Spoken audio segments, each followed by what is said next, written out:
सबैजना सुरुको प्रार्थनालाई गरौँ। प्रभु, हामी तपाईलाई धन्यवाद दिन्छौँ परमेश्वर। बुवा प्रभु, तपाईँले हामीलाई यो ठाउँमा भेला गर्नुभयो प्रभु। तपाईँको अद्भुत वचन सुन्न प्रभु, तपाईँको उपस्थितिमा रहनलाई परमेश्वर राख्नुभएको निम्ति हामी धन्यवाद दिन्छौँ प्रभु।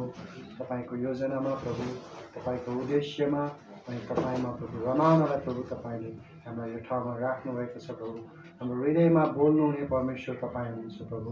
हाम्रो हृदयका कुराहरूलाई जान्ने परमेश्वर तपाईँ हुनुहुन्छ प्रभु।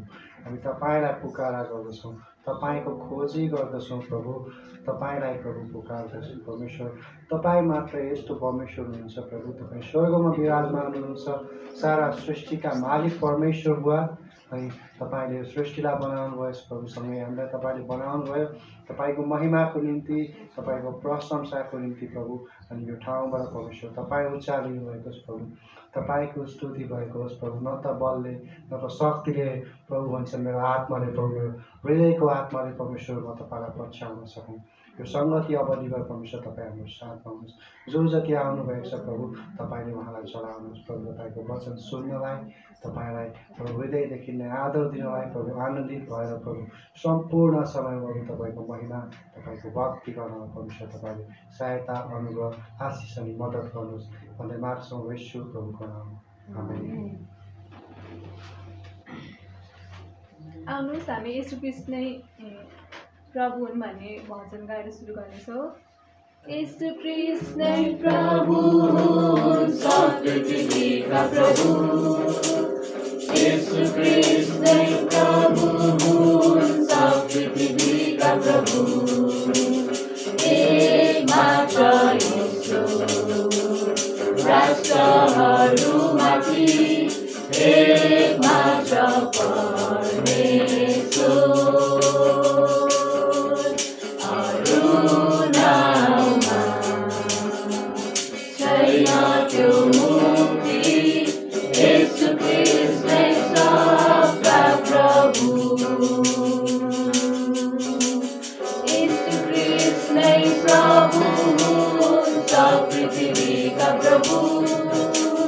येशू ख्रीष्ट नै प्रभु हुन्, सब पृथ्वीका प्रभु। एक मात्र ईश्वर राष्ट्रहरूमाथि, एक मात्र परमेश्वर। अरू नाउँमा छैन त्यो मुक्ति, येशू ख्रीष्ट नै सबका प्रभु।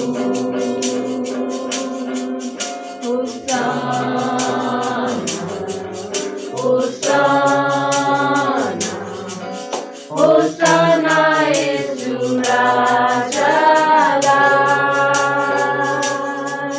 होसाना, होसाना, होसाना येशू राजालाई। उहाँको नाउँ उचाला र प्रशंसा चढा, हाम्रो प्रभुलाई स्तुति होस्। होसाना येशू राजालाई। महिमा, महिमा, महिमा येशू राजालाई। महिमा, महिमा, महिमा येशू राजालाई। उहाँको नाउँ उचाला र प्रशंसा चढा, हाम्रो प्रभुलाई स्तुति होस्। महिमा येशू राजालाई।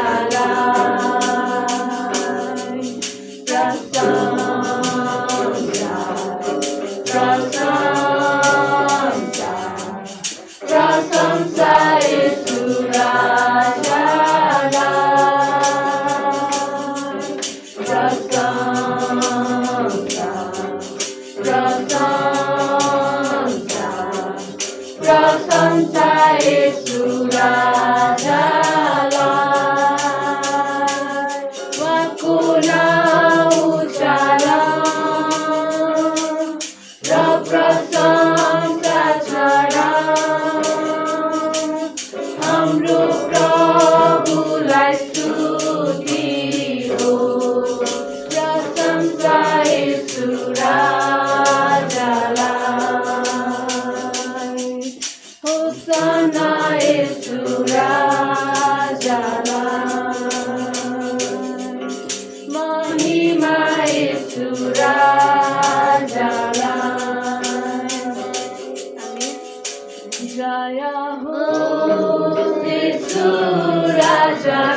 पाइला म पछ्याउने छु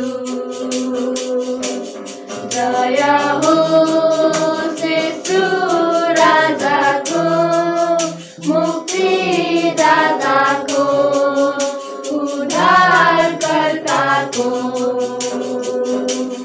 जय होस् येशू राजाको मुक्तिदाताको उद्धारकर्ताको मेरो बत्तीमा तेल दिनुहोस् प्रभु मेरो बत्तीमा तेल अहिले अहिले मेरो बत्तीमा तेल दिनुहोस् प्रभु तपाईँ आउँजेलसम्म देऊ ज्योति गाहोसना गाहोसना गाहोसना राजा येशूको गाहोसना गाहोसना गाहोसना राजा येशूको मेरो बत्तीमा तेल दिनुहोस् प्रभु मेरो बत्तीमा तेल अहिले अहिले मेरो बत्तीमा तेल दिनुहोस् प्रभु तपाईँ आउँजेलसम्म देऊ ज्योति धन्यवाद छ परमेश्वर पिता हजुरले सुन्दर दिन हाम्रो आराधनाको यो दिन दिनुभएको निम्ति अनि परमेश्वर पिता हामीले जे जति गरेका छौँ परमेश्वर पिता हामी हजुरको हातमा राख्दछौँ र परमेश्वर पिता हाम्रो वचन बोल्ने व्यक्तिसम्म तपाईँ हुनुहोस् भन्दै बाँकी समय सबै तपाईँको हातमा राख्दै माग्छु प्रभु क्रिस्टको उच्च अनि पवित्र नाममा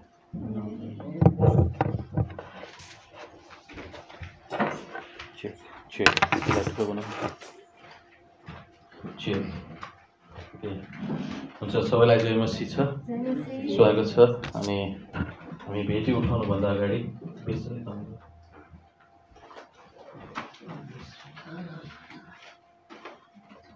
हुन्छ हामी भेटी उठाउनुभन्दा पहिला हामी केही अद्भुत वचनलाई हामी हेर्नेछौँ र साँच्चै नै सुरुवाती मण्डलीहरूमा चाहिँ बिना गिटार होइन बिना झ्याली नै गीतहरू गाइन्थ्यो सायद त्यो बेलामा आफ्नै किसिमको कुनै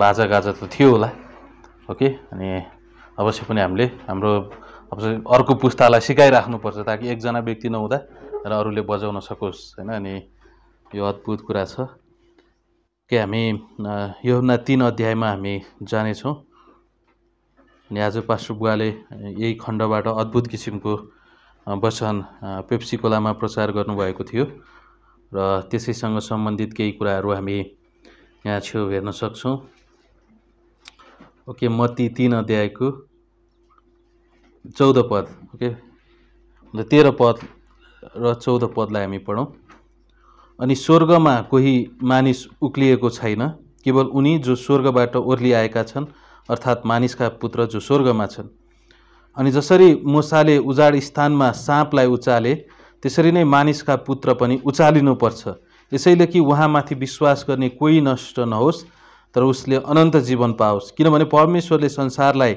यस्तो प्रेम गर्नुभयो कि उहाँले आफ्नो एकमात्र जन्माएको पुत्रलाई दिनुभयो उहाँमाथि विश्वास गर्ने कोही पनि नष्ट नहोस् तर उसले अनन्त जीवन पाओस् किनभने संसारलाई दोषी ठहराउनका निम्ति होइन तर उहाँद्वारा संसारले मुक्ति पाओस् भनेर परमेश्वरले आफ्नो पुत्रलाई संसारमा पठाउनु भयो जसले उहाँमाथि विश्वास गर्दछ ऊ दोषी ठहरिँदैन तर जसले विश्वास गर्दैन त्यो पहिले नै दोषी ठहरिएको हुन्छ किनकि त्यसले परमेश्वरका एकमात्र जन्माएको पुत्रको नाउँमा विश्वास गरेको छैन अनि यो आरोप छ ज्योति संसारमा आएको छ अनि मानिसहरूले चाहिँ ज्योतिलाई भन्दा बरु अन्धकारलाई प्रेम गरे किनकि तिनीहरूका कामहरू दुष्ट थिए किनभने दुष्ट काम गर्ने हरेकले ज्योतिलाई घृणा गर्दछ र त्यसका कामहरूका दोष प्रकट नहुन् भनेर ज्योति कहाँ आउँदैन। तर जसले सत्य काम गर्छ ऊ चाहिँ आफ्ना कामहरू परमेश्वरमा गरिएका हुन् भनी देखा परुन् भनेर ज्योति कहाँ आउँदछ कि। तर यो विशेष गरेर हामी 14 पदमा अनि जसरी मूसाले उजाड स्थानमा साँपलाई उचाले त्यसरी नै मानिसका पुत्र पनि उचालिनु पर्दछ भन्नुको मतलब येशू ख्रीष्ट उचालिनु पर्दछ के। यो चाहिँ विशेष गरेर क्रुसको विषयमा बताइएको हो। येशू ख्रीष्ट क्रुसमा उचालिनु पर्दछ अनि उहाँ क्रुसमा टाँगिनु पर्दछ। अनि येशू ख्रीष्टले यहाँ चाहिँ पहिलोपटक आफ्नो सेवकाईको दौरानमा भन्दै हुनुहुन्छ कि उहाँ चाहिँ क्रुसमा मर्नको निम्ति आउनुभयो भन्ने कुरा होइन, त्यतातिर उहाँको नजर छ भन्ने कुरा चाहिँ यहाँ छेउ बताएको हामी पाउन सक्छौँ होइन। येशू ख्रीष्ट क्रुसमा उचालिनु, क्रुसमा टाँगिनु होइन, यो चाहिँ अद्भुत कुरा हो।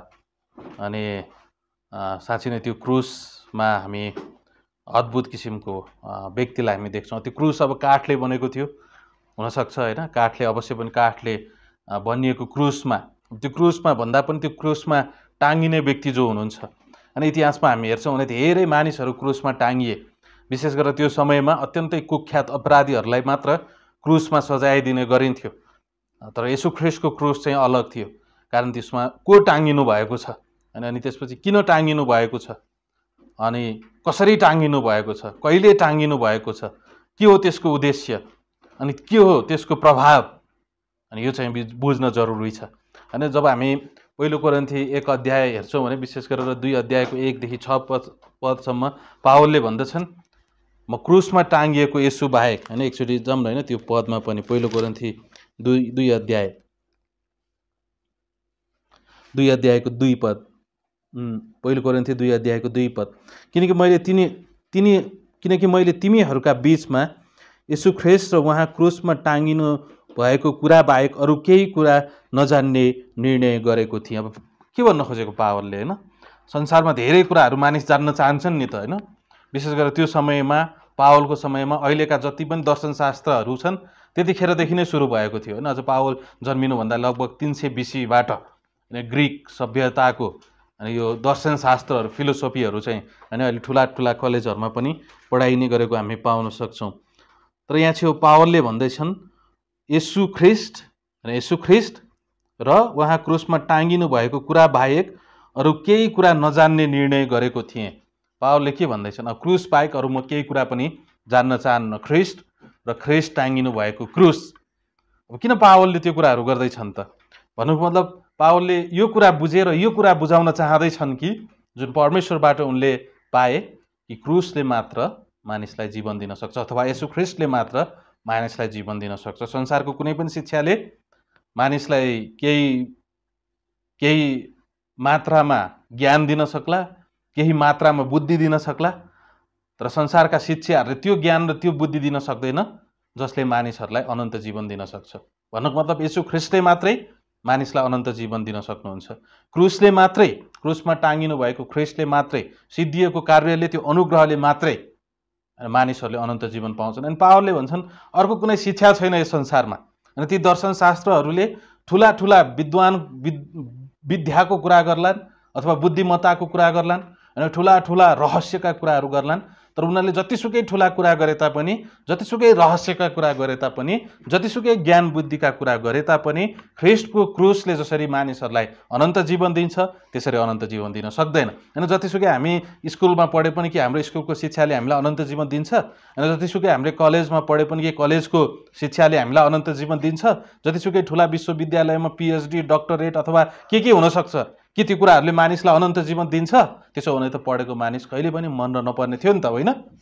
तर ती पढेका मानिसहरू पनि एक दिन मर्नुपर्छ अनि त्यसले जीवन दिँदैन होला। कोही व्यक्तिहरू त्यो पढेर सफल होलान्, विफल होलान्, कसैले केही पैसा कमाउलान्, घर बनाउलान्, आफ्नो मान इज्जत, तर त्योभन्दा घमण्डी व्यक्तिहरू को हुनसक्छ? कसले अरूको विषयमा सोध्छ न कसले अरूलाई जीवन दिने? ती मानिसले कहिले सोध्छन् अरूलाई जीवन दिने विषयमा? अनि सबभन्दा बढी लोभी उनीहरू नै हुन्छन् अनि सबभन्दा बढी एक हिसाबले भन्ने हो भने कठोर उनीहरू नै हुन्छन्।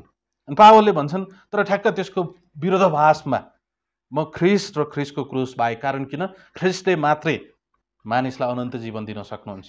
यो संसारको धर्म, यो संसारको शिक्षाले मानिसलाई अनन्त जीवन दिन सक्दैन त्यसले मात्र केवल मानिसलाई नरकतिर डोर्याउँछ, होइन र?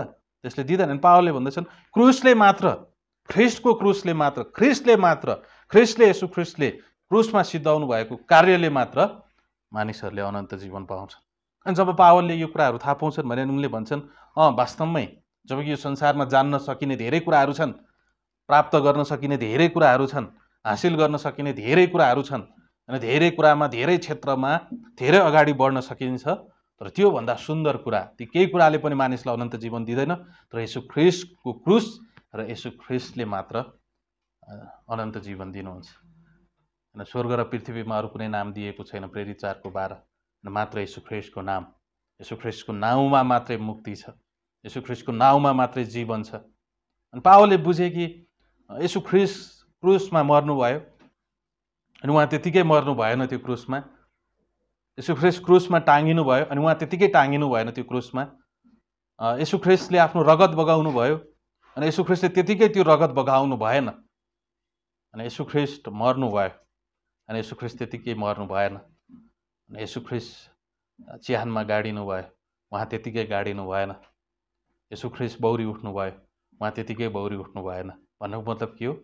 येशू ख्रिस्ट क्रुसमा टाँगिनु भयो, त्यो हाम्रो पाप लिएर, पापलाई लिएर, सम्पूर्ण मानव दौडको पापलाई लिएर उहाँ क्रुसमा मर्नुभयो, उहाँले रगत बगाउनु भयो, त्यो रगतले मात्रै मानिसहरूको पापलाई पखाल्न सक्छ।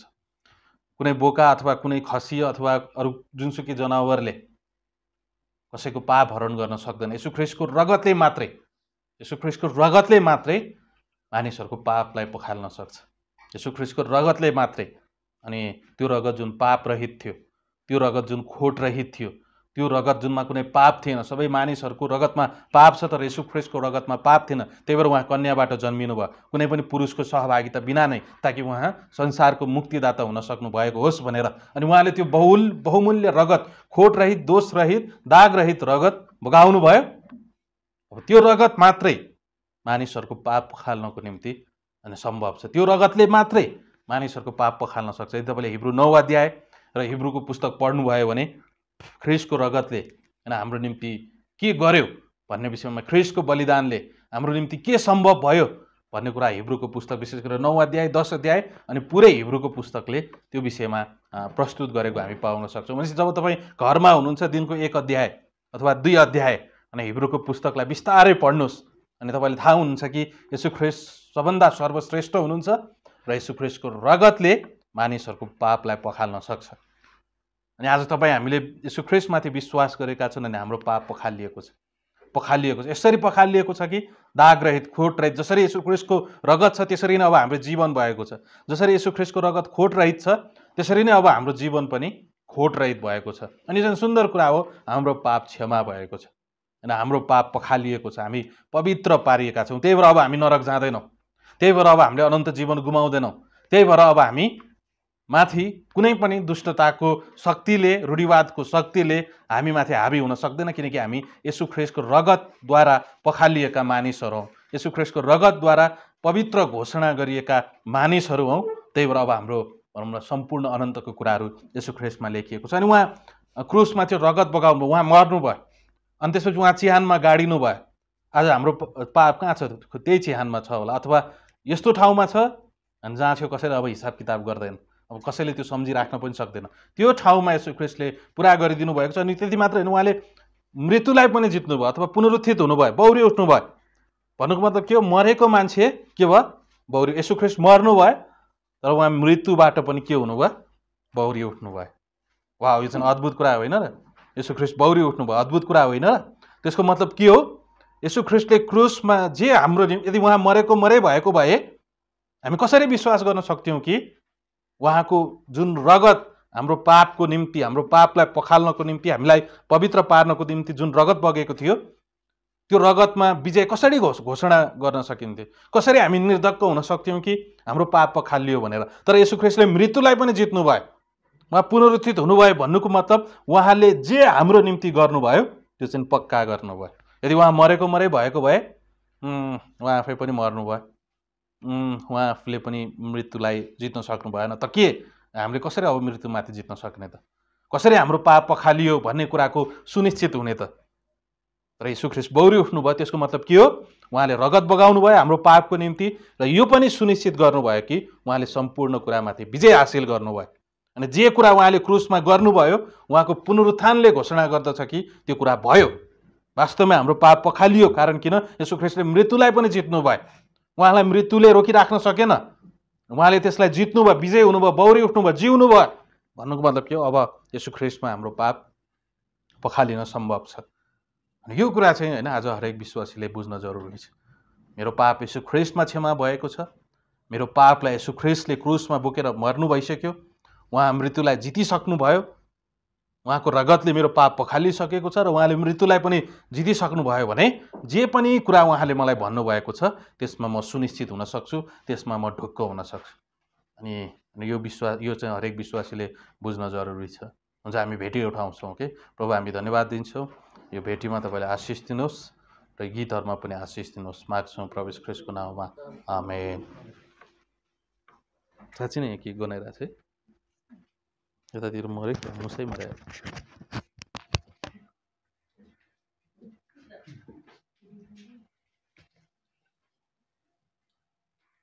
जानुहोस्, हामी भेटी उठाउनेछौँ। लिनुस् त नर्पन्छौँ, लिनुस् मान चढाउँछौँ, लिनुस् त पिता तपाईँकै हौँ, तपाईँकै हौँ। लिनुस् त नर्पन्छौँ, लिनुस् मान चढाउँछौँ, लिनुस् मान पिता तपाईँकै हौँ, तपाईँकै हौँ। तपाईँकै सुरुदेखि छानेका, तपाईँकै क्रिस्टको रगतले किनेका, तपाईँकै आत्माका छाप लागेका, तपाईँकै हौँ, तपाईँकै हौँ, तपाईँकै हौँ। लिनुस् त नर्पन्छौँ, लिनुस् मान चढाउँछौँ, लिनुस् त पिता तपाईँकै हौँ, तपाईँकै हौँ।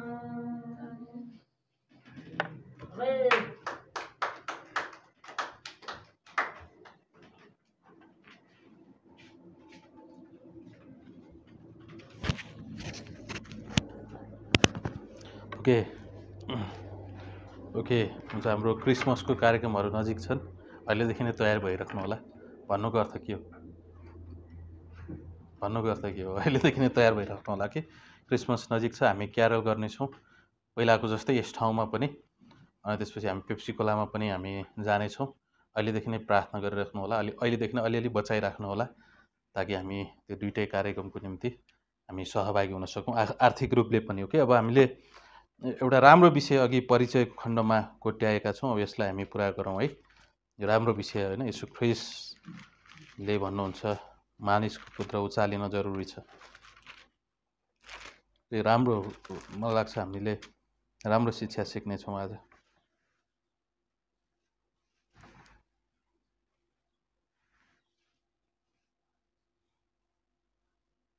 यो 14 पद होइन, पहिले यूहन्ना 3 को 14 पद। अनि जसरी मूसाले, क्या अब यहाँ मूसाको विषयमा जिकिर भएको छ कि यसको अब यो कहाँ भएको थियो भन्ने कुरालाई पनि हामीले हेर्न जरुरी छ। अनि जसरी मूसाले उजाड स्थानमा साँपलाई उचाले, त्यसरी नै मानिसका पुत्र पनि उचालिनुपर्छ। अब कहाँ उचाले त होइन? अब मूसाले साँपलाई कहाँ उचाले त होइन? त्यो कुरा हेर्नको निम्ति हामी गन्तीको पुस्तकमा जानु जरुरी छ। गन्ती 21 अध्यायमा हामी जान जरुरी छ। पुरानो करारको गन्ती 21 अध्यायमा हामी जान जरुरी छ। अनि 21 अध्यायको 4 पददेखि उता हामी देख्न सक्छौँ। यस्तो छ, हेर्नुहोस् है।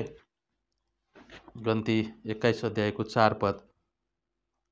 अनि उनीहरू इजरायलीहरू एदोमको, अब यो यस्तो घटना हो, मिस्रको दासत्वमा 400 वर्षभन्दा लामो समय इजरायल, दुईजना एकदम हल्ला नगरिकन चुप लाएर बस्ने। ओके, मिस्र मिस्रमा इजरायलीहरू 400 भन्दा बढी लामो समयसम्म हैन दासत्वमा बसेको हामी पाउन सक्छौँ। अनि मूसाको हातद्वारा परमेश्वरले मूसालाई प्रयोग गरेर परमेश्वरले विभिन्न चिन्ह र चमत्कारहरू गर्दै इजरायलीहरूलाई मिस्रको दासत्वबाट निकाल्नुभयो र उहाँले प्रतिज्ञाको भूमिमा जुन अब्राहमलाई यो भूमि चाहिँ म तिमी र तिम्रो सन्तानलाई दिनेछु भनेर उहाँले प्रतिज्ञा गर्नुभएको थियो, त्यो भूमिमा उहाँले डोर्याउन लाग्नु भएको समयमा हो यो। अनि यतिखेर उनीहरू यात्रा गर्दैछन्, दासत्वबाट निक्लेर, कैदबाट निक्लेर, 400 वर्षको लामो दासत्वबाट निक्लेर प्रतिज्ञाको भूमिमा जाँदैछन्। अनि यो जाने क्रमको घटना यो हो हैन। हामी अनि गन्ती 21 अध्यायको 4 पदमा हामी देख्न सक्छौँ। अनि उनीहरू योदेमको देशलाई फेरि मारेर जान भनी होर पहाडबाट लाल समुद्रको बाटो भएर हिँडे। अनि बाटोले गर्दा मानिसहरूको मन साह्रै अधीर भयो। अधीर भनेको अधैर्य भयो, उनीहरूले सहन सकेनन् हैन। उनीहरूले त्यो बाटोको अवस्थालाई हेरेर उनीहरूलाई यात्रा गर्न कठिन भयो। अनि त्यसपछि के हुन्छ हेरौँ त 5 पद। अनि ती मानिसहरू परमेश्वर र मूसाको विरुद्धमा बोले। भनेपछि इजरायलीहरूले यहाँ चाहिँ के गर्दैछन्? ती मानिसहरू परमेश्वर र मूसाको विरुद्धमा बोले भनेपछि जुन कुरा गर्न नहुने थियो, परमेश्वर र परमेश्वरको जनको विरुद्धमा बोल्न नहुने थियो, जे नहुने त्यही कुरा यहाँ चाहिँ उनीहरूले गर्दैछन्। ओके, यो चाहिँ डरलाग्दो अवस्था हो। अनि जब विश्वासी अथवा अविश्वासी जोसुकै होस् अनि उसले परमेश्वर र परमेश्वरको जन विरुद्ध अनि कुनै कुरा गर्दछ भने त्यो डरलाग्दो। अनि यहाँ चाहिँ हेरौँ त, जब ती मानिसहरू परमेश्वर र मूसाको विरुद्धमा बोले, यस उजाड स्थानमा मर्नका निम्ति तपाईँहरूले किन हामीलाई मिस्रबाट निकालेर ल्याउनु भयो? डरलाग्दो के भनेको होला, गनगन गर्दैछन् उनीहरू। अनि यस उजाड यो ओके, यो तिनै मानिसहरू हुन् जसले मिस्रमा चमत्कारहरू देखेका थिए, लाल समुद्र पार भएको देखेका थिए। इजरायलमा चाहिँ इजरायल बसेको ठाउँमा उज्यालो हुन्थ्यो, मिस्रीहरू बसेको ठाउँमा अँध्यारो हुन्थ्यो। त्यही चिन्ह र चमत्कार देखेका मानिसहरू हुन् जसले यो गनगन गर्दैछन्। अनि अहिले पनि जो चिन्ह र चमत्कारमा बढी विश्वास गर्छन् उनीहरूले परमेश्वरको विरुद्धमा बढी गनगन गर्छन्। जो निको हुने कुरालाई मात्र, चिन्ह र चमत्कारलाई मात्रै होइन, त्यो परमेश्वरले निको पार्नुहुन्छ। चिन्ह र चमत्कार आज पनि गर्नुहुन्छ र एउटा सन्दर्भमा होइन, हामी त्यसमा विश्वास गर्न जरुरी छ, प्रार्थना गर्न जरुरी छ। हिजोभन्दा आज हामी त्यसमा विश्वास बढी गर्छौँ। तर त्योभन्दा पनि जोड कुरा परमेश्वरले हामीलाई दिनुभएको छ, जुन अहिले भर्खर हामीले पावलले 1 कोरिन्थी 2:2 भनेका थिए, ख्रिस्ट र यसु ख्रिस्टको क्रुस बाहेक अरू कुनै कुरालाई पनि म जान्दिनँ। भनेपछि हो त्यहाँ चाहिँ निको पार्ने, चङ्गाइ पार्ने परमेश्वरले त्यो गर्नुहुन्छ। तर त्योभन्दा महत्त्वपूर्ण कुरा ख्रिस्ट हुनुहुन्छ हामीसँग। त्योभन्दा महत्त्वपूर्ण कुरा यसु ख्रिस्टको क्रुस छ। भनेपछि त्यो कुरामा हामी फोकस हुन्छौँ अनि त्यो कुरामा बढी हामी ध्यान दिन्छौँ। अनि प्रेरित पावलले पनि त्यही कुरा सिकाएको हामी पाउन सक्छौँ। भनेपछि जोड दिनको निम्ति हामीसँग विशेष कुरा छ अनि विशेष कुरालाई हामी जोड दिन्छौँ। वचनको सेवकाईलाई, यसु ख्रिस्टको विषयमा प्रचार, क्रुसको विषयमा प्रचारलाई हामी बढी जोड दिनुको कारण त्यही हो। अनि यो जातिले बढी चिन्ह र चमत्कार देखेको थियो अनि त्यही भएर उनीहरूले बढी गनगन गरे होइन। आज पनि वास्तविकता छ, मलाई लाग्छ त्यस्तै हुन्छ। अनि जसले यो चिन्ह र चमत्कारलाई पहिलो प्राथमिकतामा देख्छन् उनीहरूले चाँडै गनगन गर्छन्। कारण किन? सधैँ चिन्ह र चमत्कार हुन्छ? हुँदैन नि त। त्यसको मतलब के हो? एक दिन विश्वासी निको हुन्छ, परमेश्वरले निको पार्नुहुन्छ, वाउ होइन, मैले आफ्नै आँखाले देखेको छु अनि वाउ निको भयो, राम्रो कुरा हो नि त, त्यो राम्रो कुरा हो।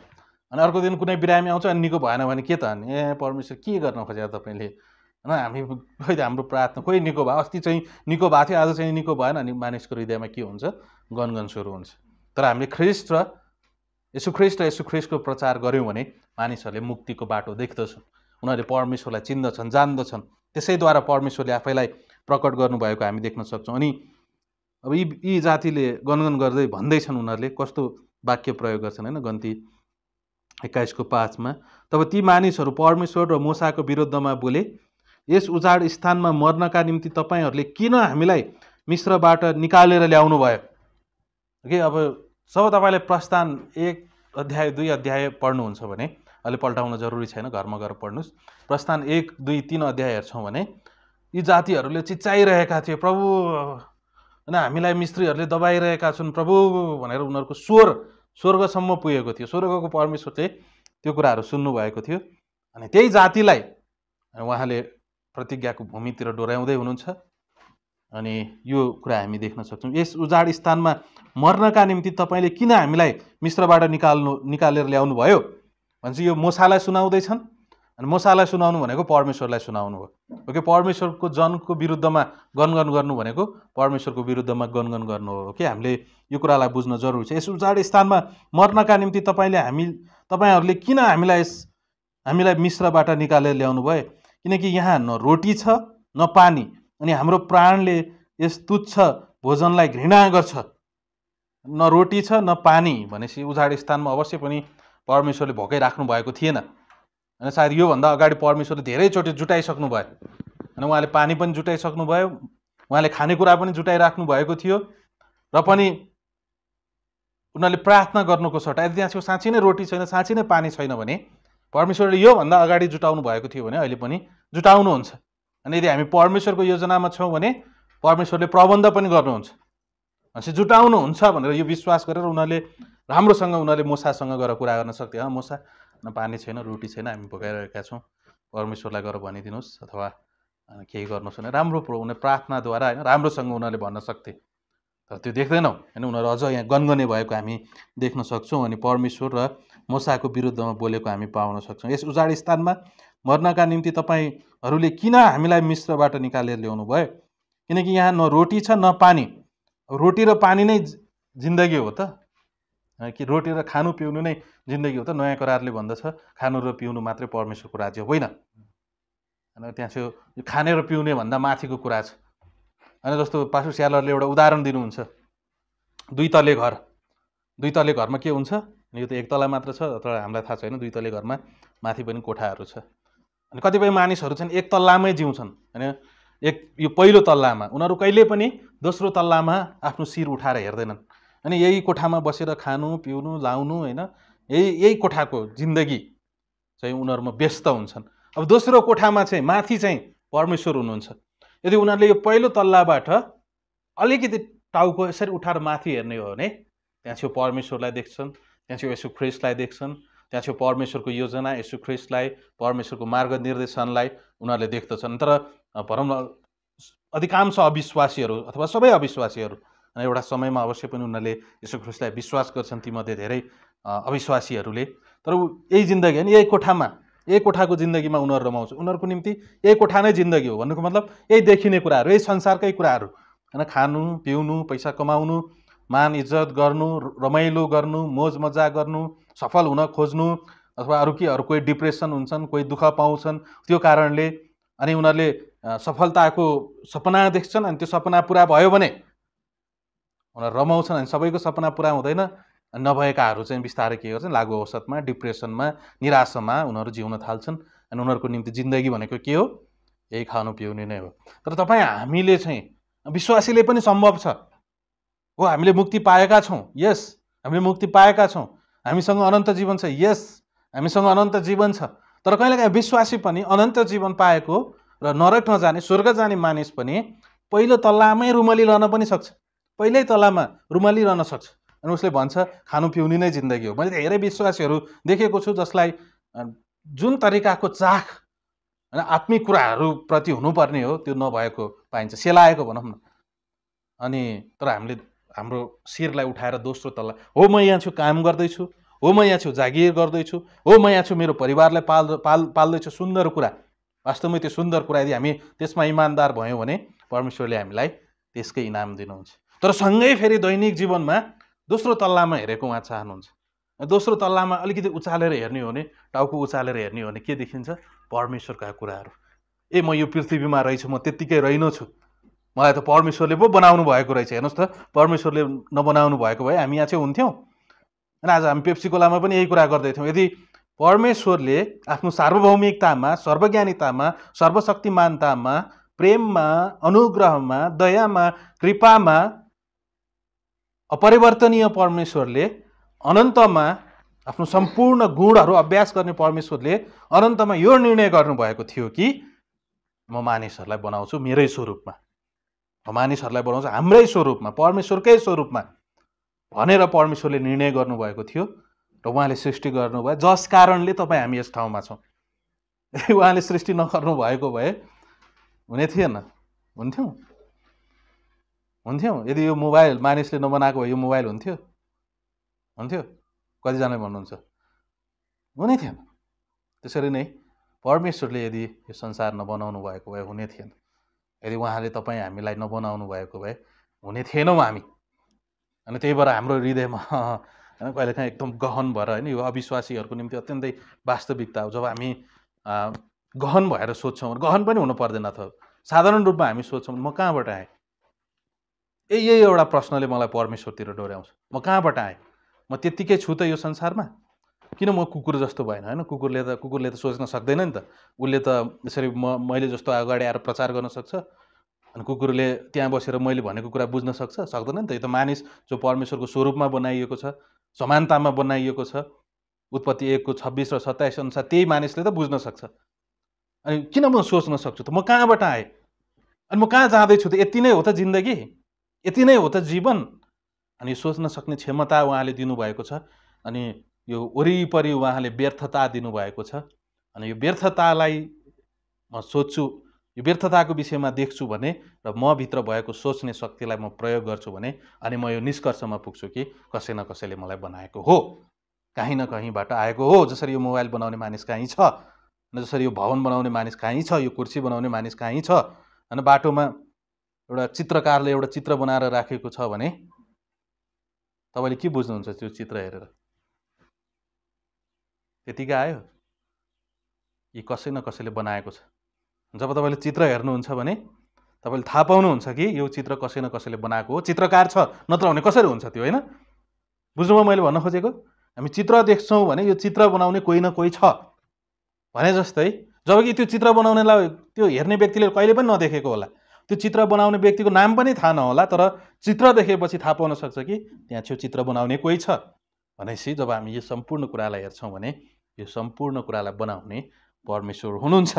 अनि यो साधारण प्रकाशको विषयमा हामी कुरा गर्दैछौँ। अनि कतिपय मानिसको निम्ति त्यही खानु पिउनु यही जिन्दगी, अनि जन्मियो मऱ्यो त्यतिमै सीमित छ। तर बाइबलले त्यति भन्दैन। परमेश्वरले यो बनाउनु भएको हो, परमेश्वरको पुत्र यस संसारमा आउनुभएको थियो, क्रुसमा मर्नुभयो मानिसको निम्ति, र त्यहाँ चाहिँ अनन्त जीवन छ, त्यहाँ चाहिँ अनन्त उद्देश्य छ। मानिस कि त अनन्तदेखि अनन्तसम्म, कि त मानिस अनन्तमा नरकमा जिउँछ, नरकमा उसले दुःख भोग्छ, नरकमा उसले कष्ट भोग्छ, कि त उसले स्वर्गमा परमेश्वरसँगै आनन्द लिन्छ, परमेश्वरसँगको आराधनामा सङ्गति सम्बन्धमा सधैँ खुसी रहन्छ। अनि दुईटा मध्ये एउटा गन्तव्य सुनिश्चित छ। बाइबलले यही कुरा बताउँदछ। जसले विश्वास गर्यो येशू ख्रीष्टलाई ऊ अनन्त रूपले सुनिश्चित छ र परमेश्वरमा उसले जहिले त्यो आनन्द, जहिले त्यो आराधनामय जीवन अनन्तमा उसले जिराख्छ। तर यदि कसैले परमेश्वरको पुत्र येशू ख्रीष्टलाई इन्कार गर्छ भने र विश्वास नगरिकन यो संसारलाई छोड्छ भने उसको निम्ति के छ?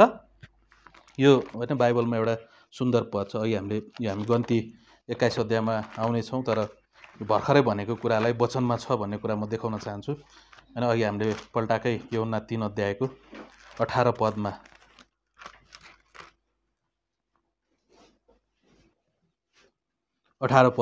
यस्तो छ, हेर्नुहोस् त। जसले उहाँमाथि विश्वास गर्दछ, के यूहन्ना 3 को 18, जसले उहाँमाथि विश्वास गर्दछ ऊ दोषी ठहरिँदैन, तर जसले विश्वास गर्दैन त्यो पहिले नै दोषी ठहरिसकेको हुन्छ, किनकि त्यसले परमेश्वरको एकमात्र जन्माएको पुत्रको नाउँमा विश्वास गरेको छैन। भनेपछि यहाँ छेउ छ स्पष्टसँग छ। यदि कसैले येशू ख्रीष्टमाथि विश्वास गर्छ भने उसँग अनन्त जीवन छ, ऊ सधैँ येशू ख्रीष्टसँग रहनेछ, परमेश्वरसँग रहनेछ। तर यदि उसले येशू ख्रीष्टलाई विश्वास गरेको छैन भने होइन ऊ नरक जान्छ। भनेपछि हामी यहाँ छेउ विश्वासीहरू छौँ होइन। त्यही भएर हामीले यो बच्चाहरूलाई अहिलेदेखि नै येशू ख्रीष्टको विषयमा बताउन जरुरी छ, येशू ख्रीष्टको सङ्गतिमा डोर्याउन जरुरी छ। हामी चाहँदैनौँ कि उनीहरूले पनि व्यक्तिगत रूपमा, याद छैन हामी क्रिस्चियन परिवारमा जन्मिँदैमा क्रिस्चियन हुँदैन, र उसले व्यक्तिगत रूपमा येशू ख्रीष्टलाई विश्वास गर्न जरुरी छ होइन। अब अहिले त उनीहरू यो कुराहरू बुझ्दैनन्, तर एउटा समय छ, एउटा बुझ्ने समय आउँछ। त्यो समय नआउन्जेलसम्म हामीले उनीहरूलाई बारम्बार परमेश्वरको विषयमा बताउनु पर्दछ, ताकि हामी उनीहरूलाई सधैँको निम्ति स्वर्गमा देख्न चाहन्छौँ, होइन र? आनन्दको कुरा होइन र? सायद यो कुरा हामीभन्दा अगाडिको पुस्ताले बुझेन होला, सुनेन होला, सुनेको पनि छैन होला, तर यहाँ चाहिँ हामी यस्ता मानिसहरू छौँ जसलाई यो सत्यता थाहा छ। यो बाइबलमा छ, यो परमेश्वरले भन्नुहुन्छ, मृत्युलाई जित्ने येशू ख्रीष्टले यो कुरा भन्नुहुन्छ। अनि यो कुरामा हामी सुनिश्चित छौँ। अनि के हाम्रो छोराछोरीहरूलाई नभन्ने त? बरु हाम्रो छोराछोरी गरिबै किन नहुन्, होइन? बडो हाम्रा छोराछोरी लुला लङ्गडै किन नहुन्, बडो हाम्रा छोराछोरीहरू संसारमा भनौँ असफल नै किन नकहलाइनु, तर उनीहरू यो संसारमा असफल कहलाइए तापनि यदि परमेश्वरमा सफल कहलाइए भने र अनन्तसम्म परमेश्वरको साथमा रह्यो भने, अनन्तसम्म उनीहरूले मुक्ति पाए भने, येशू ख्रीष्टमाथि विश्वास गरे भने त्योभन्दा सुन्दर कुराहरू केही हुनसक्छ? हुनसक्छ। त्यही भएर आफ्नो छोराछोरीलाई ख्रीष्टमा डोर्याउनु भन्दा ठुलो अनि अथवा मैले मेरो छोराछोरीलाई संसारले दिन नसक्ने सबै आनन्द दिएँ, आइफोन पनि दिएँ, होइन, आइफोन पनि दिएँ, यदि छ भने दियो भने राम्रो, तर दिनै पर्छ भन्ने छैन। मैले राम्रो कपडा पनि दिएँ, राम्रो शिक्षा पनि दिएँ, उसलाई आवश्यक पर्ने सम्पूर्ण सुविधा मैले दिएँ, तर उसले येशू ख्रीष्टलाई विश्वास गरेन। अनि जब उसले यो संसारलाई छोड्यो अनि ऊ नरकमा गयो भने अनि मैले दिएका ती सम्पूर्ण सुविधाहरू के काम लाग्यो त? व्यर्थमा, होइन र? बालुवामा के अरे पानी हाले जस्तो भएन र? तर मैले ती सबै कुराहरू दिइनँ। म दुखी व्यक्ति, गरिब व्यक्ति, र पनि मैले उसलाई ख्रीष्ट दिएँ भने अनि उसले स्वर्गमा येशू ख्रीष्टको अगाडि भन्नेछ, मेरो मम्मीको कारणले, मेरो बुवाको कारणले होइन आज म स्वर्गमा छु, अथवा मेरो आफन्तको कारणले म स्वर्गमा छु। अनि त्यो दृष्टिकोण हुन जरुरी छ। त्यही भएर खानु र पिउनुको जिन्दगीहरू हामी खान्छौँ पनि, फेरि सबभन्दा मिठो हामी नै खान्छौँ, होइन, सबभन्दा मिठो हामी नै पिउँछौँ। त्यसको मतलब जे पाए त्यही पिउँछौँ, जे पाए त्यही खान्छौँ भन्न खोजेको होइन। परमेश्वरले अनुमति दिनुभएको सबै खान्छौँ, परमेश्वरले अनुमति दिनुभएको सबै पिउँछौँ, सकेसम्म मिठो खान्छौँ, मिठो। तर हामीसँगै फेरि दोस्रो तल्लामा पनि होइन आफ्नो शिर उठाएर हेर्छौँ अनि हामी भन्छौँ परमेश्वर हुनुहुन्छ, परमेश्वरले संसारलाई प्रेम गर्नुहुन्छ, परमेश्वरले आफ्नो पुत्र यस संसारमा पठाउनु भएको थियो, परमेश्वर हुनुहुन्छ। हामी दोस्रो तल्लामा होइन आफ्नो शिरलाई उठाएर हेर्छौँ अनि वाह, खानु र पिउनु मात्र जिन्दगी होइन, परमेश्वर हुनुहुन्छ। अनि इजरायलीहरूले अनि यो कुरा बुझ्नुपर्ने थियो। अनि यस उजाड स्थानमा मर्नका निम्ति तपाईँहरूले किन हामीलाई मिश्रबाट निकालेर ल्याउनु भयो? बरु ननिकालेको भए हुन्थ्यो नि। त्यही छेउ मिश्रीहरूले कोर्रा लगाउँथे, त्यही छेउ मिश्रीहरूले खाना दिँदैनथे, त्यही छेउ मिश्रीहरूको दास बनेर इँटा बनाउनु पर्दथ्यो। बरु उनीहरूलाई त्यही पो आनन्द आइरहेको छ। बरु परमेश्वरले डोडाउँदाखेरि उजाड भूमिमा जानुपर्छ भने कति आनन्दको कुरा। तर सँगै फेरि संसारमा सुख सुविधामा रहेर पनि दासत्वमा जिउनु पर्दाको दुःख किन हुन सक्ला र? अनि यस उजाड स्थानमा मर्नका निम्ति तपाईँहरूले किन हामीलाई मिश्रबाट निकालेर ल्याउनु भयो? किनकि यहाँ न रोटी छ न पानी छ, अनि हाम्रो प्राणले यस तुच्छ भोजनलाई घृणा गर्छ। 6 पद, तब परमप्रभुले ती मानिसहरूको बिचमा अति विषालु सर्प पठाउनु भयो। होइन, सायद यो वचनलाई हामी अर्को हप्ता पनि प्रचार गर्न जरुरी छ। होइन, मलाई लाग्छ यो सिद्धिँदैन होला, आजै सिद्धिँदैन होला, कारण यो अत्यन्तै मिठो छ। वाह, होइन, बाइबल अत्यन्तै सुन्दर छ। अनि त्यही भएर मलाई बाइबल प्रचार गर्न मनपर्छ। त्यही भएर जुनसुकै अवसरमा पनि मलाई बाइबल प्रचार गर्न मनपर्छ। वाह, होइन, यो सुन्दर कुरा हो। प्रभु तपाईँले दिनुहोस्, हामीलाई अझ गहिरा गहिरा कुराहरू दिनुहोस् प्रभु। हामी यसमै हुर्किन चाहन्छौँ अनि हामी यसमै बढ्न चाहन्छौँ। 6 पदमा, तब परमेश्वरले ती मानिसहरूको बिचमा अति विषालु सर्प पठाउनु भयो।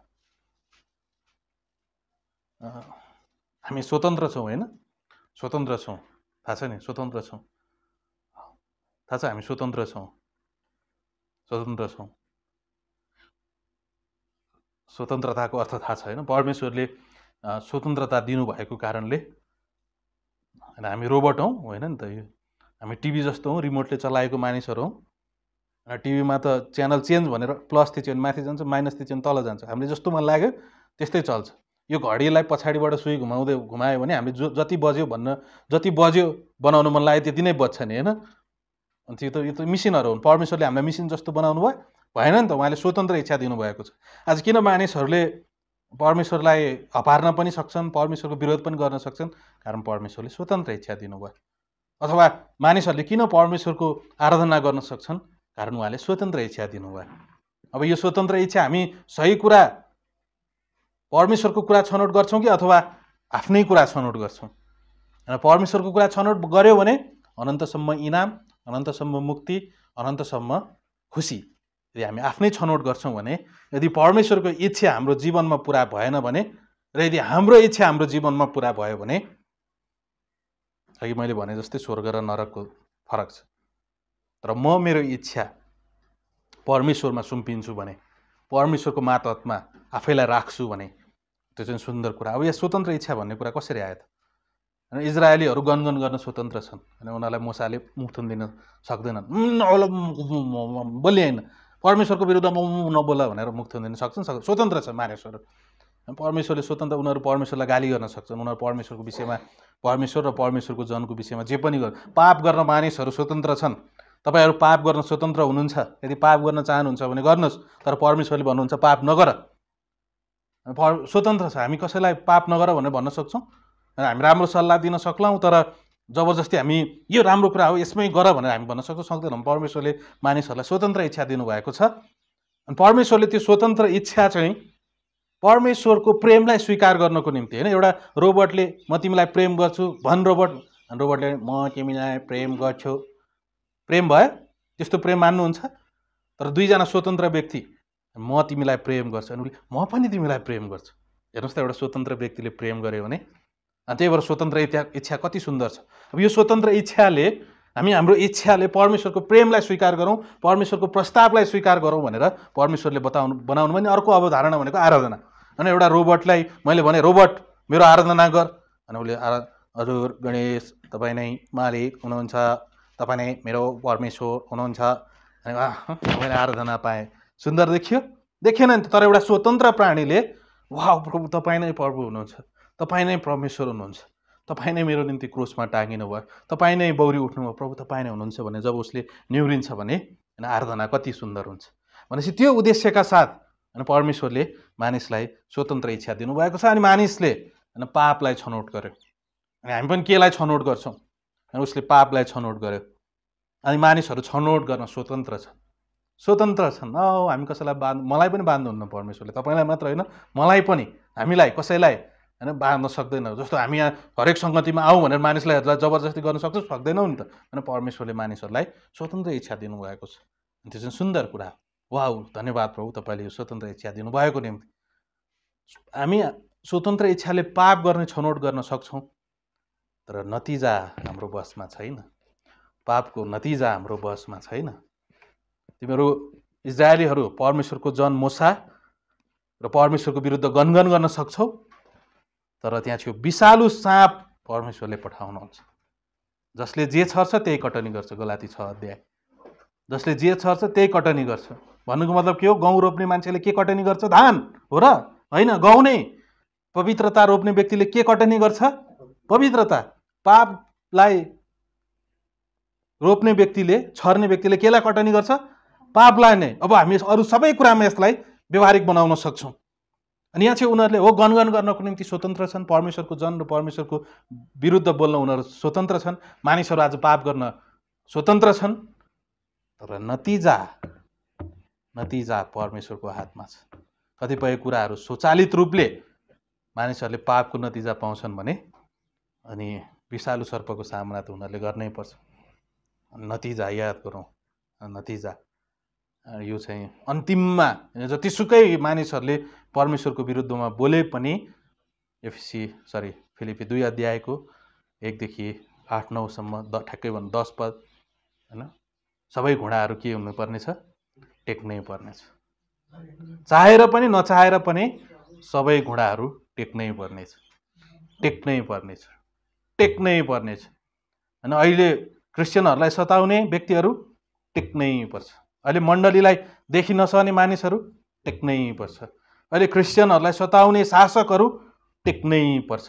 अहिले विश्वासीहरूलाई मेटाउनको निम्ति तल्लीन भएका ठुला ठुला मानिसहरू टेक्नै पर्छ, टेक्नै पर्छ। कारण यो संसार उहाँको हो। उहाँले निर्णय गर्नुभएको थियो, आफ्नो इच्छा र आफ्नो योजना पुरा गर्नको निम्ति बनाउनु भएको थियो। टेक्नै पर्छ। तर हामीले त टेकिसकेका छौँ। वाह, हामीले त हो प्रभु, हामीले घुँडा टेकिसक्यौँ। प्रभु तपाईँ नै हो, तपाईँले सृष्टि गर्नुभयो, तपाईँ नै मेरो निम्ति मर्नुभयो, तपाईँ नै हो मेरो सर्वस्व। अनि परमेश्वर अहिले हामीले घुँडा टेक्यौँ भने चाहिँ सधैँ हामी परमेश्वरको अगाडि खडा हुनेछौँ।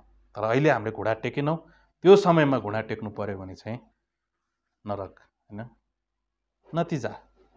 नतिजा छनौट गर्ने, नतिजा हामीले पाप हामी स्वतन्त्रपूर्वक गर्न सक्छौँ, तर नतिजा होइन हाम्रो बसमा छैन, हाम्रो बसमा छैन। अहिले व्यभिचार गर्नेहरूलाई एड्स, अरू रोगहरू होइन, अनि त्यसपछि विवाह गर्नुभन्दा अगाडि बच्चा होइन, अरू के हुनसक्छ। पाप गर्न स्वतन्त्र छौ, तर नतिजा चाहिँ त्यसले सधैँ प्राणमा घाउ महसुस, त्यसले पुरै जीवनमा घाउ महसुस गर्छ। यदि हामी भनौँ न परमेश्वरको बाहिर परमेश्वरको वचनले जुन पाप भनेर घोषणा गरेको छ त्यो कुरामा हामी सहभागी भयौँ भने यो संसारमा रहुन्जेलसम्म हाम्रो प्राणमा त्यो कुरा रहिरहन्छ। अनि हामीले त्यो चोटहरू बारम्बार पाइराख्छौँ होइन। त्यही भएर परमेश्वरको बाटोलाई हामी हेरौँ, र हाम्रो स्वतन्त्र इच्छा परमेश्वरको प्रशंसा गर्न, परमेश्वरको प्रेमलाई स्वीकार गर्न प्रयोग गरौँ।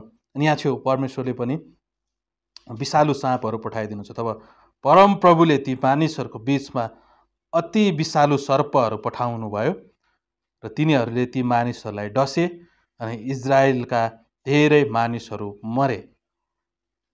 किन? परमेश्वरको जन र परमेश्वरको विरुद्ध 7 पद। यसकारण ती मानिसहरू मोसा कहाँ आएर भने हामीले पाप गरेका छौँ। यो राम्रो कुरा हो। यदि उनीहरूले कुनै व्यक्तिले हृदयदेखि नै मैले परमेश्वरको विरुद्ध केही गरेको छु भने स्वीकार गर्छन्, त्यो राम्रो कुरा हो। मलाई लाग्छ यदि उनीहरूले हृदयदेखि नै गरेका हुन् भने राम्रो कुरा हो, नराम्रो कुरा हो, त्यो राम्रो कुरा हो। हामी परमेश्वरतिर फर्किन सक्छौँ। हामी परमेश्वर कृपामा धनी अनुग्रही हुनुहुन्छ। अन्तिममा हो कि एक दुई मिनट मात्र छ। यसकारण ती मानिसहरू मोसा कहाँ आएर भने हामीले पाप गरेका छौँ किनकि हामी परमप्रभु र तपाईँको विरुद्धमा बोल्यौँ, परमप्रभु र मोसाको विरुद्धमा बोलौँ। परमप्रभुलाई प्रार्थना गरिदिनुहोस् र उहाँले हामीलाई यी सर्पबाट हटाइदिउन्। अन्तिममा त मोसाकै अगाडि आउनु पऱ्यो होइन, आखिर त त्यही व्यक्ति काम लाग्यो नि होइन। अनि मोसाले ती मानिसहरूका निम्ति प्रार्थना गरे। वाह, मोसालाई नम्र व्यक्ति भनेर घोषणा गरिएको छ बाइबलमा। मोसा सायद म मोसा भएको भए म के गर्थेँ होला? म प्रार्थना गर्दिनँ। आखिर तिमीहरू मै कहाँ आउनु पऱ्यो नि त। अघि भर गनगन गरे होइन, किन ल्याएको यहाँ, पानी भएन, मासु भएन, बरु मिश्रमै भएको भए हुन्थ्यो भनेर अघि गर्नु सक्दिनँ। मोसाले होइन, यदि मोसाको त्यही भएर होइन अगुवाहरू यो पास्टरहरूमा यो हृदय हुन जरुरी छ। तुरुन्तै क्षमा गर्ने, तुरुन्तै। होइन यस्तो लाग्छ पाप गर्नुभन्दा अगाडि नै होइन त्यहाँ क्षमा गर्ने नि। अवश्य पनि होइन मोसाले यो कुरा परमेश्वरबाट सिकेका थिए अनि मोसाले ती मानिसहरूका निम्ति प्रार्थना गरे। वाह, अनि यो अत्यन्तै सुन्दर कुरा हो। यो सुन्दर कुरा, हामी त्यस्ता मानिसहरूको निम्ति प्रार्थना गर्छौँ होइन जसले अहिले सायद हामीलाई सिद्धाउने योजना बनाइरहेका होला। यहाँ छेउ मण्डली हुँदाखेरि टाउको दुखिरहेको होला मानिसहरूलाई। हामी घरबाट बाइबल बोकेर चर्चतिर लाग्दाखेरि गर्ने हो तर हामी ती व्यक्तिको निम्ति प्रार्थना गर्छौँ। हामी कहिले पनि यो प्रार्थना गर्दैनौँ कि प्रभु तिनीहरूलाई भोलि नै उठाइहाल्नुहोस् होइन। हिन्दू हुँदाखेरि भनौँ, हिन्दू त नभनौँ होइन, हामी कुनै धर्मको विरोध पनि गर्दैनौँ। भन्न खोजेको मतलब म अविश्वासी हुँदाखेरि चाहिँ कुनै व्यक्तिले के गर्यो भने हरियो बाँस भोलि बिहानै हरियो बाँस भन्थ्यौँ नि त होइन। तर अहिले हामी के उसले सतायो भने होइन, भोलि बिहानै हरियो बाँस होइन, भोलि बिहानै क्रुसमा, भोलि बिहानै क्रुसमा टाँगिदिनुपर्छ। क्रुसमा टाँगियोस् यो व्यक्ति।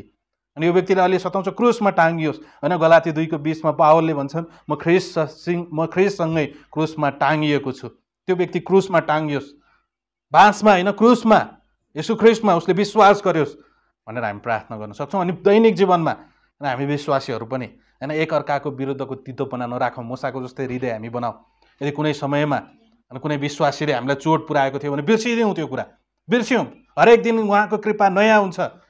बिलाप 3:23 पद, 22 र 23 पद, हरेक बिहान उहाँको कृपा नयाँ हुन्छ। त्यो नयाँ कृपामा, त्यो ताजा कृपामा हामी जिउँ र हामी एकअर्कालाई क्षमा गरौँ, हामी एकअर्कालाई वास्ता गरौँ, क्षमा गरौँ। सायद कुनै समयमा हामी विरुद्ध एकअर्काको विरुद्ध केही कुरा थियो होला, अब त्यसलाई बिर्स्यौँ। अब नयाँ जीवनलाई हामी स्वीकार गरौँ अनि मोसाले जस्तै हामी प्रार्थनामा जाउँ।